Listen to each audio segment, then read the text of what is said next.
Ding dong YouTube, welcome back to the channel. I am the Jobless Coder, now on day 3 of temporary homelessness here in Lake Louise, after an arsonist lit a fire to our building on Monday afternoon, and now 170 of us are unemployed. The ski resort is currently shut down still, but we have plans to open with limited services and capacity tomorrow, which is Thursday. The Calgary Stampede starts in 2 days from now, and we are determined to keep the operations open and running during the duration of the Stampede. It is one of the biggest events for us for the entire year, and we are pushing through this in spite of the fact that all of us now no longer have a place to live. Initially, I was put up at the Fairmont Lake Louise Chateau for 2 nights. They did extend it for a 3rd night, so tonight I will be staying there again. I don't know where I'm going tomorrow. Perhaps they will find us a less expensive hotel to stay at. I am currently outside the Lake Louise Inn, and in 15 minutes we'll be catching a bus to Banff to get some supplies and stuff. I got with me here a bag from the medical clinic. It's got some Advil and stuff in it because I'm sick right now, and I had a bottle of Advil and cold medication and Fisherman's Friends, and the 3 of those items together probably cost me $25. I bought the Advil for like $9 at the gas station and only used a few tablets of it, and then it burned in the fire. So I have gotten some more medication, which is nice. Me and my roommate are both currently sick, so he is in bed sleeping. I now have some clothing, as you can see. Thank you and courtesy of the residents who are living in Banff right now, who have reached out and have brought up donation boxes. They have a whole ton of clothes here at the inn. They've got clothes up at the Fairmont. They've got clothes at the ski resort, bags and bags and bags and boxes of clothes.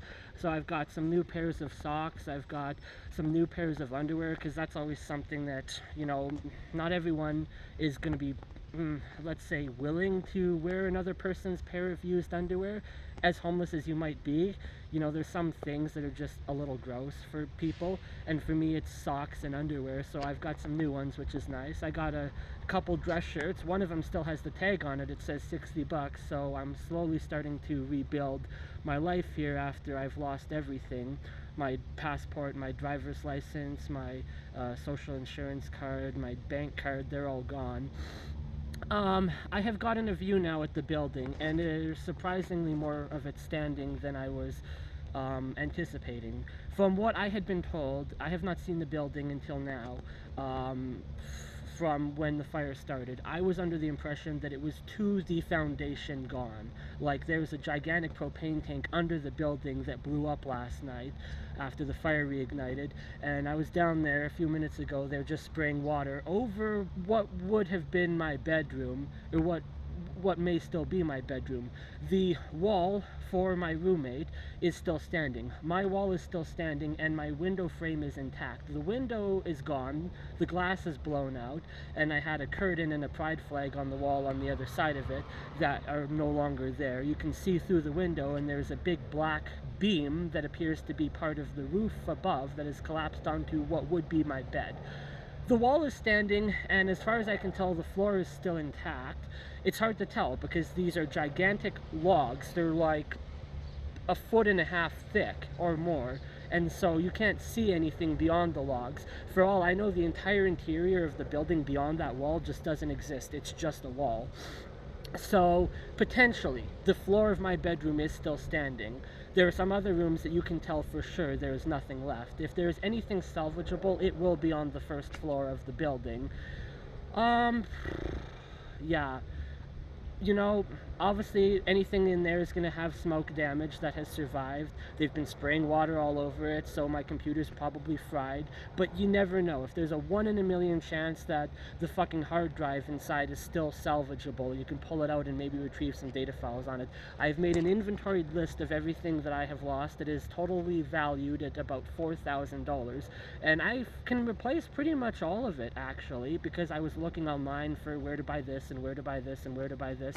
And other than, you know, some limited edition clothing and stuff that I can't get anymore, most of it can be bought. I just need the money from the insurance company to do that, which will be an ongoing process. Right now they are rekeying the vehicles, and anyone that lost their keys in the fire and stuff like that, or they're letting people in to get their vehicles. So the barrier around the property is not very well defined. There's like a single police tape between two trees and stuff, so I was on the other side of the barrier. I got a lot closer than I was supposed to be, but then they were like, hey, are you doing the cars? And I was like, no, I'm just here to like get pictures. And they're like, well, you need to be on the other side of the barrier. I don't know where that is. So they said that line there, extrapolated out, and so okay, go on the other side of the line and got pictures from it.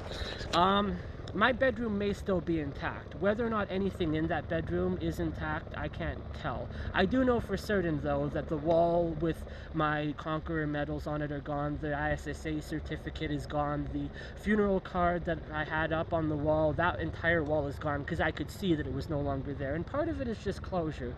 You know your shit's gone. You just have to know for sure that, is everything gone? Is there something, one piece of item that you might have salvageable in your room somehow? And then the question is how to get it, because the building is not structurally sound and I'm on the second floor. Are they going to bring in lifts or supports or scaffolding or something where they can potentially retrieve it? Right now, I talked to the RCMP and they have given the property back to the insurance company. So it is now in possession of the insurance company and the ski resort. It is no longer a part of the authorities. They have finished their investigation after they charged the 40-year-old man named Timothy with arson. His court date is on Friday. I'm talking really fast here because I don't have much space on my phone for recording, and in a few minutes I'm going to have to catch a bus to Banff.